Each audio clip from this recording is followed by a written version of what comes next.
तो अभी तक तुमने पढ़ लिया था कि ठोस, द्रव और गैस अवस्थाएं क्या क्या होती हैं और इनके बारे में सब पढ़ लिया था। तो ठोस किसे कहते हैं? पदार्थ की वह अवस्था जिसमें उसका आकार तथा आयतन दोनों निश्चित होते हैं, उसे हम ठोस कहते हैं। ठीक। अब ठोस की और क्या क्या विशेषताएं होती हैं? अब केवल एक ही विशेषता तो होगी नहीं, ठोस की और भी कुछ विशेषताएं हो सकती हैं। Yes sir. वो क्या क्या होती हैं? वो क्या क्या होती हैं? तुमको पदार्थ की विशेषताओं में हमने बताया था 2-3 बातें मुख्य रूप से, कि पदार्थ के अणुओं के बीच खाली स्थान होता है और पदार्थ के अणु के बीच आकर्षण बल काम करता है। पदार्थ के अणु जो गतिशील होते हैं उनके बीच उनके पास गतिज ऊर्जा होती है। तो ये सब पढ़े थे पदार्थ के गुण। तो उन गुणों के आधार पर ठोस में क्या क्या होता है? तो पहला तो हो गया कि ठोस का आकार तथा आयतन दोनों निश्चित होता है। ठीक। पहला गुण तो ठोस का यही हो गया कि ठोस का आकार और आयतन दोनों ही निश्चित होते हैं। ठीक। दूसरी बात कि ठोस का आकार निश्चित क्यों होता है? क्योंकि ठोस में जो अणुओं के बीच का खाली स्थान होता है वो बहुत ही कम होता है। ठोस के अणु जो होते हैं वो बहुत ही ज्यादा पास पास होते हैं, उनके बीच में जो खाली जगह होती है वो बहुत ही कम होती है। और वो जगह बहुत ही कम होने के कारण जो होता है, क्या होता है कि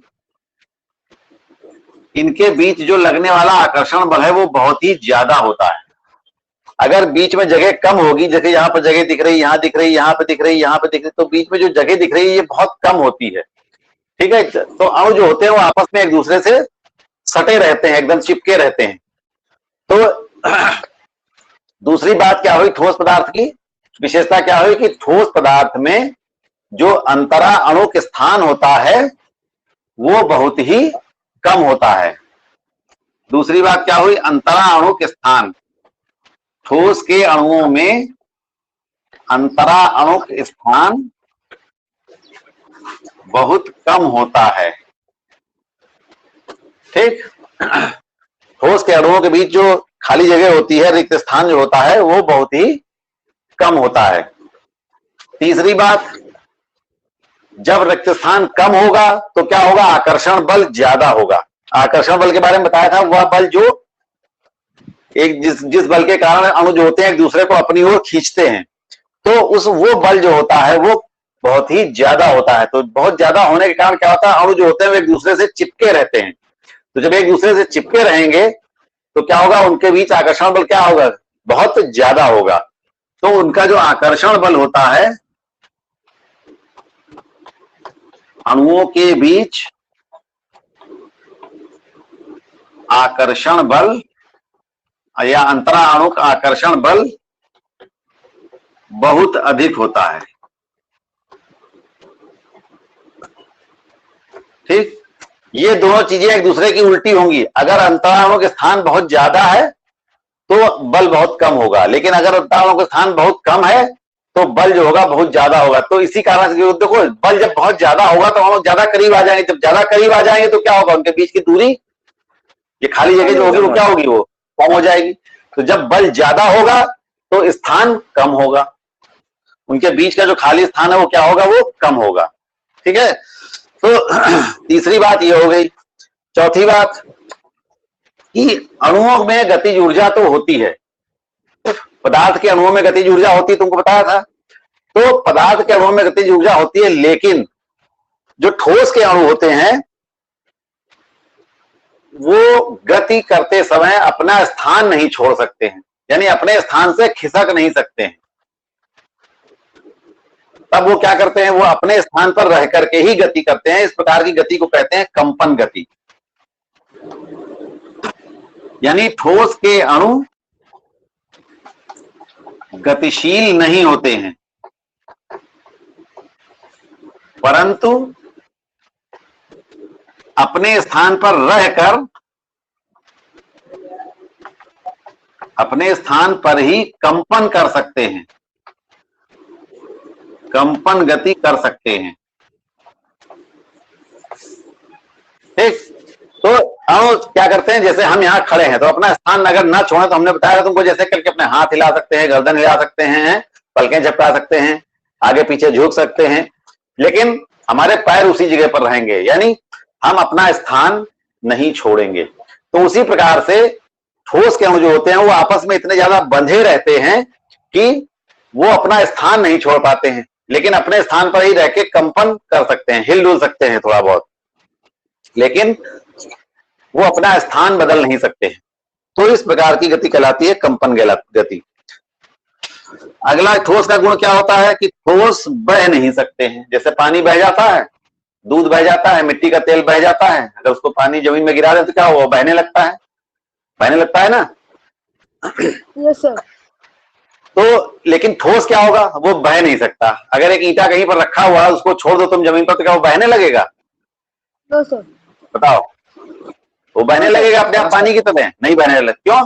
क्योंकि ठोसों में जो है बहने का गुण नहीं पाए। इसको कहते हैं तरलता, लिक्विडिटी, तरलता कहते हैं। तो तरलता का गुण जो होता है वो ठोस में नहीं पाया जाता है, यानी ठोस में बहने का गुण नहीं होता है।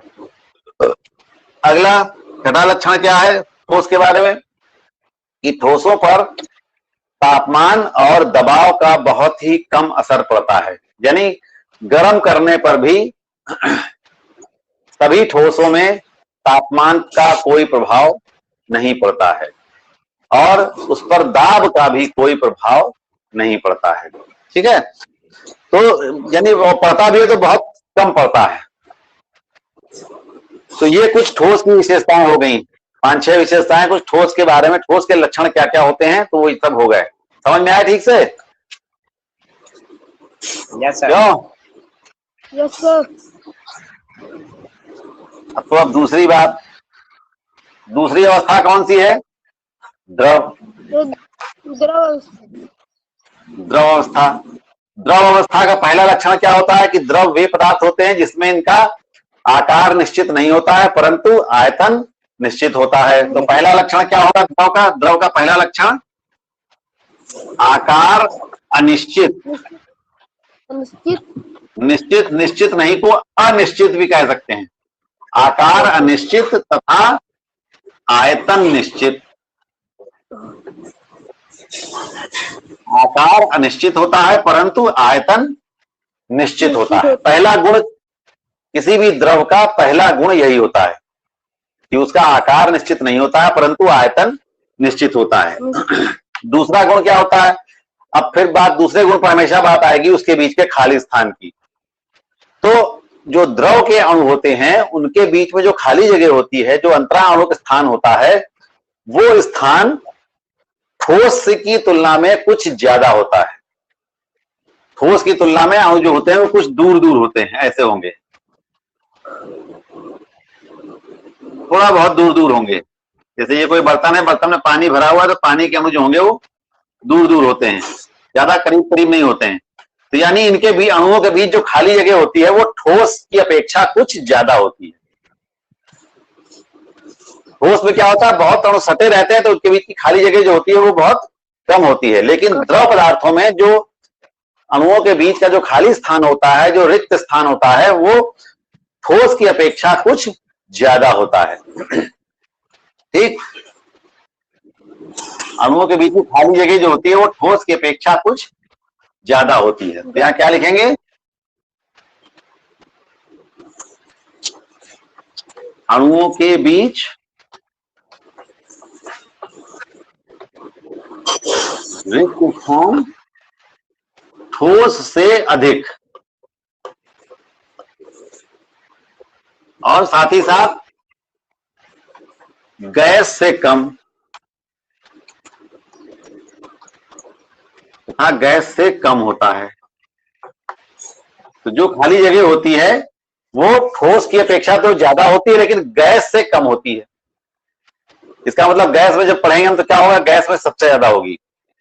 ठीक है, तो दूसरा लक्षण क्या हुआ द्रवों का कि अणुओं के बीच जो रिक्त स्थान होता है वो रिक्त स्थान ठोस की अपेक्षा कुछ ज्यादा होता है और गैसों की अपेक्षा कम होता है। तीसरी बात, स्थान की बात हो गई। अब किसकी बात करेंगे हम? आकर्षण बल की। अब जब यहां पर थोड़ी गैपिंग ज्यादा है, स्थान थोड़ा ज्यादा है, तो आकर्षण बल क्या होगा? ठोस से कम होगा। ठोस में आकर्षण बल बहुत ज्यादा होता है। देखो, ठोस में स्थान बहुत कम था आकर्षण बल बहुत ज्यादा था, द्रव में क्या हुआ, स्थान थोड़ा सा बढ़ गया, खाली के अणुओं के बीच का जो खाली स्थान है वो थोड़ा सा बढ़ गया, तो अब आकर्षण बल क्या होगा, थोड़ा कम हो जाएगा।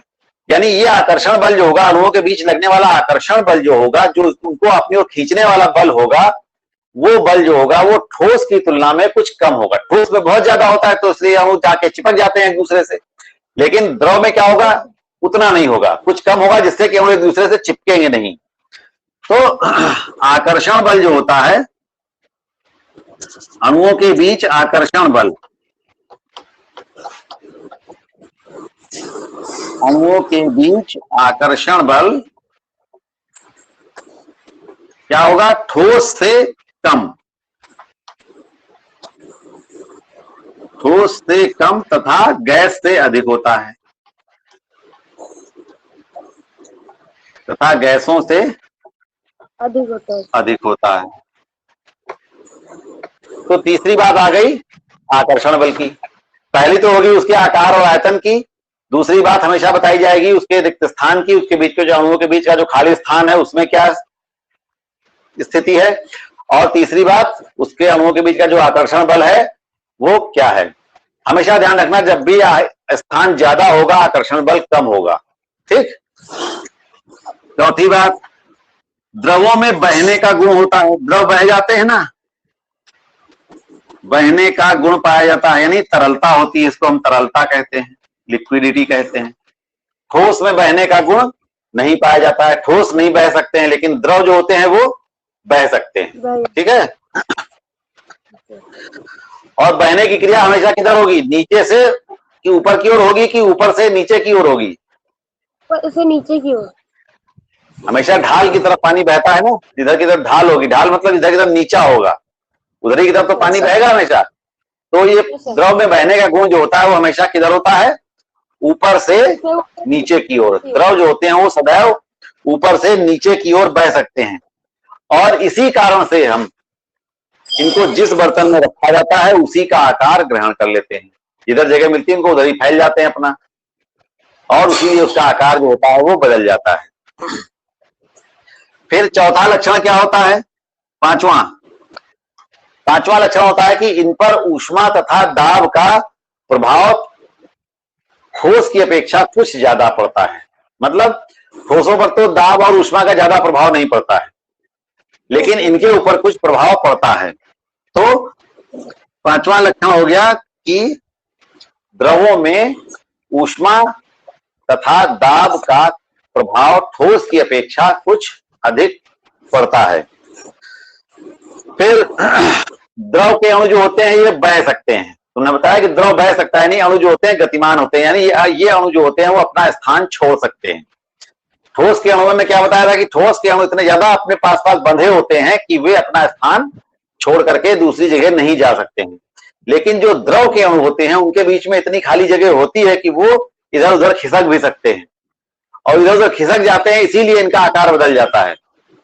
समझ में आई बात, जिस आकार में बांध दिए जाएंगे उसी आकार में बंधे रहेंगे, लेकिन द्रव जो होते हैं उनके अणुओं के बीच में जगह थोड़ी ज्यादा होती है, यह आकर्षण बल कम होता है, इसी वजह से द्रव के अणु जो होते हैं वो अपने स्थान बदल सकते हैं, इधर से खिसक के दूसरी तरफ चले गए, दूसरी तरफ से खिसक के तीसरी तरफ चले गए, यानी किसी भी तरफ खिसक के वो जा सकते हैं, वो अपना स्थान परिवर्तन कर सकते हैं। तो द्रव के अणु जो गतिशील होते हैं, और क्योंकि इनके बीच अधिक स्थान अधिक होता है, इस वजह से द्रव के अणुओं में स्थान परिवर्तन हो सकता है। और जब स्थान परिवर्तन हो सकता है तो इसका मतलब यह है कि इनके पास जो गतिज ऊर्जा है वो अधिक है। किससे अधिक है, ठोस के अणुओं से। ठोस के अणुओं में जो गतिज ऊर्जा होती है वो केवल अपने जगह पर रह करके हिलने डुलने भर की होती है बस, और जो द्रव के अणु होते हैं उनमें जो गतिज ऊर्जा होती है वो ठोस की अपेक्षा कुछ ज्यादा होती है, इस वजह से ये गति कर सकते हैं, यानी अपना स्थान भी बदल सकते हैं।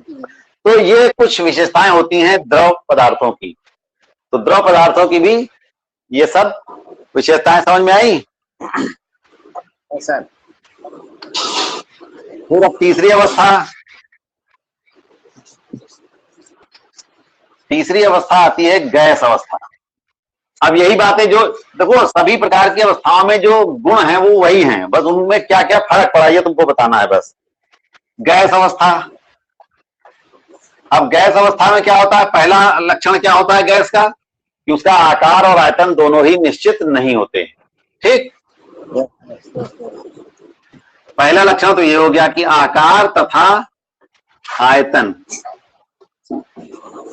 दोनों कैसे हैं, अनिश्चित। आकार तथा आयतन दोनों ही अनिश्चित होते हैं। पहला लक्षण तो ये हो गया गैस का। ठीक, अब दूसरा लक्षण क्या बताएंगे, बताओ दूसरा लक्षण क्या होता है? अणुओं के बीच जो खाली जगह होती है उसके बारे में बताओ।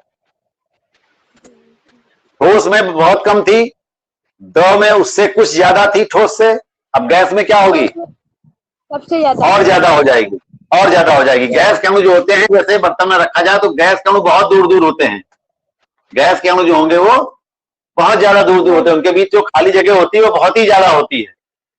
तो इनके अणुओं के बीच गैस में क्या होगा, अणुओं के बीच या अणुओं के मध्य रिक्त स्थान बहुत अधिक, और जब रिक्त स्थान बहुत अधिक होगा तो आकर्षण बल पर क्या फर्क पड़ेगा। नंबर 3 बात आकर्षण बल की क्या होगी, बताओ। ठोस में आकर्षण बल बहुत ही ज्यादा था, द्रव में आकर्षण बल ठोस से कुछ कम था, और गैसों में आकर्षण बल क्या होगा, बहुत ही कम होगा। यानी आकर्षण बल जो होगा अणुओं के बीच आकर्षण बल बहुत ही कम, और बहुत ही कम का मतलब इतना कम होता है कि नगण्य, लगभग नगण्य। और लगभग नगण्य का मतलब क्या होता है, बता सकते हो? नगण्य, नगण्य का मतलब जिसकी गणना ना की जा सके, यानी इतना कम है, इतना कम है कि हम उसको नाप ही नहीं सकते हैं कि कितना है। मतलब ये कुल मिलाकर के ओवरऑल बात यह है कि है ही नहीं, ये मान के चलो इतना कम है कि हम उसको ये मान सकते हैं कि वो है ही नहीं, यानी आकर्षण बल उसमें होता ही नहीं, ये मान के चलें। इतना ज्यादा कम है कि वो हम ये मान सकते हैं कि वो है ही नहीं। ठीक, तो यहां पर क्या होता है गैस के अणुओं में कि रिक्त स्थान बहुत ज्यादा होता है, तो अणु जो होते हैं उनके बीच जो आकर्षण बल होता है वो बहुत ही कम होता है, बिल्कुल ना के बराबर, यानी होता ही नहीं है। तो जब आकर्षण बल नहीं होगा तो क्या होगा, अणु जो होते हैं वो स्वतंत्र रूप से गति करते हैं। यानी जो आकर्षण बल क्या करता है, अणुओं को बांधने का काम करता है, अणुओं को करीब लाता है। जब वो बल है ही नहीं तो अणु क्या होंगे, बिल्कुल आजाद होंगे, कहीं भी जाएं, कोई अणु का एक दूसरे से मतलब नहीं होगा, अणु कहीं भी जा सकते हैं, कहीं भी जाने के लिए स्वतंत्र होते हैं। हमने तुमको बताया था कि जब धुआं को हमने एक कमरे में ला करके छोड़ दिया या कहीं बाहर मैदान में आग जल रही तो धुआं उड़ के कहां तक फैलेगा पता नहीं, क्योंकि उसके कण जो है वो, उसके अणु जो है वो कहां तक जाएंगे फैल करके कुछ नहीं पता है। क्यों, उन कणों को बांधने वाला कोई है नहीं, बिल्कुल आजाद है वो कण। वो कण कैसे हैं, एकदम आजाद हैं, तो वो कहीं भी जा सकते हैं। तो इनके बीच जब आकर्षण बल बहुत ही कम होगा, यानी बिल्कुल ना के बराबर होगा, तो उस स्थिति में ये अणु जो है स्वतंत्र रूप से गति करते हैं। तो चौथा लक्षण क्या हो जाएगा, अणु जो होते हैं वो स्वतंत्र रूप से गति करते हैं, बिल्कुल आजाद है, उनके ऊपर कोई बंधन नहीं है, स्वतंत्र रूप से गति करते हैं।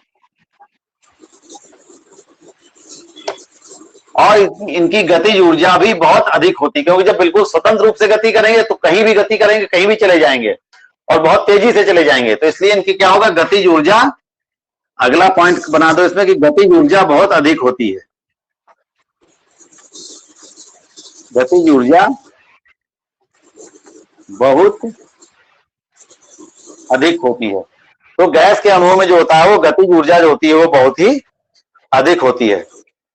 जिस बर्तन में इनको रखा होता है उसका पूरा आयतन घेर लेते हैं। देखो जैसे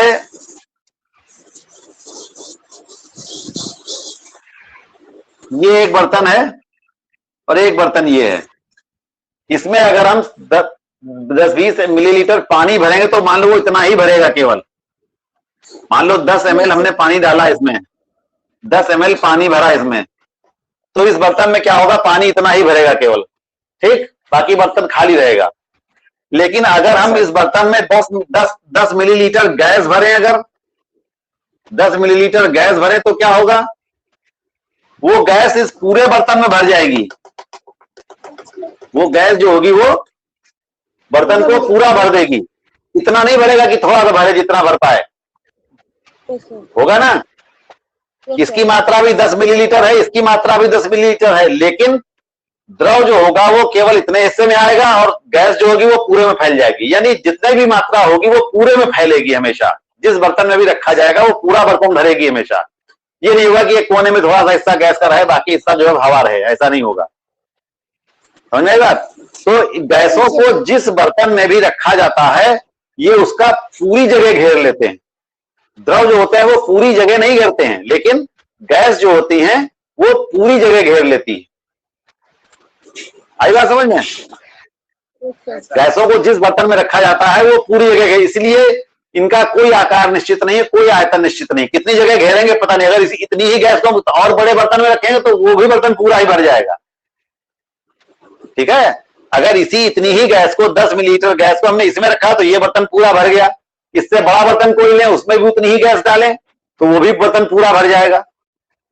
यानी जितने बड़े बर्तन में भी हम रखेंगे वो गैस जो हो गए, गैस पदार्थ जो होते हैं, जो गैसें होती हैं, वो पूरा ही बर्तन भर देंगी, पूरे बर्तन भर में फैल जाएंगी, होगा ना। तो इनका इसीलिए आकार और आयतन, कुछ भी आयतन भी निश्चित नहीं हुआ ना, क्योंकि कितनी जगह घेरेंगी पता ही नहीं। पूरी जितनी जगह होगी सब घेर लेंगी, जितनी जगह होगी वो सारी घेर लेंगी, तो इनका आयतन भी निश्चित नहीं होता है, ठीक है। तो इनमें गतिज ऊर्जा बहुत अधिक होती है और जिस बर्तन में भी रखा जाता है उसका सारा आयतन ये घेर लेते हैं, पूरे भर में फैल जाते हैं।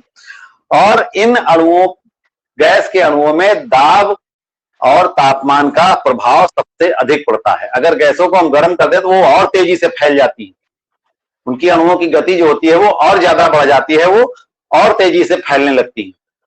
यानी इनके ऊपर तापमान का भी प्रभाव पड़ता है। और अगर दबाव डाला जाए उनको किसी बर्तन में बंद करके तो वो गैसें दब जाती है। इनमें संपीडितता का गुण बहुत अधिक होता है।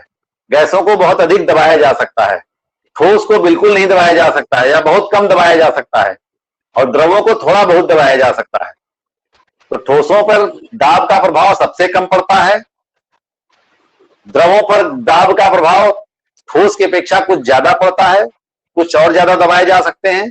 और गैसों को तो बहुत ज्यादा दबाया जा सकता है, क्योंकि गैसों के बीच में खाली जगह बहुत ज्यादा होती है। गैसों के अणुओं के बीच खाली जगह ज्यादा होती है, इसलिए वो दबा करके उस जगह को कम किया जा सकता है। तो जितनी ज्यादा जगह होगी उतना ही ज्यादा उनको दबाया जा सकेगा।